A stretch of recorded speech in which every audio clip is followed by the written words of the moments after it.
आजचा दिवस ना खरंच खूप बोरिंग गेला. कसा तर सांगतेच तुम्हाला. रात्रभर सानूने झोपू दिले नाही. कधी म्हणत होती पाय दुखते, तर कधी म्हणत होती पोट दुखते. सानूचे बाबा तर नाईट शिफ्टला गेले होते, त्यामुळे एकटीच होती. सानू रडत होती, त्यामुळे कान्हा देखील नीट झोपत नव्हता. दोघांनी मिळून मला रात्रभर त्रास दिला. चला असो. सकाळी सकाळी मग तर सानूला व्हॉमिटिंगसुद्धा व्हायला लागल्या होत्या. त्यामुळे आहे त्या अवतारमध्ये सानूला हॉस्पिटलला घेऊन जावे लागले होते. सानूचे बाबा तर नाईट शिफ्ट करून आले होते, त्यामुळे ते झोपले होते.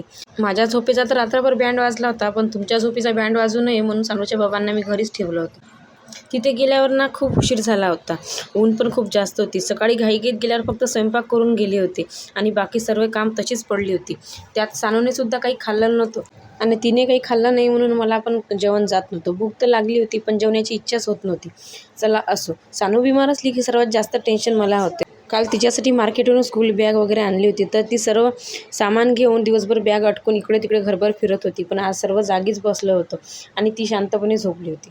रोज ते पसारा काढते म्हणून मी तिच्यावर चिडचिड करत असतो, पण आज तिने पसारा काढला नाही म्हणून मला करमत नव्हतं. पण मग संध्याकाळच्या वेळात तिला थोडं बरं वाटत होतं. त्यानंतर ती थोडी फार खेळली, तेव्हा माझ्या जीवात जीव आला. तर असा गेला आजचा बोरिंग दिवस. चला भेटूया उद्या एका नवीन व्हिडिओमध्ये.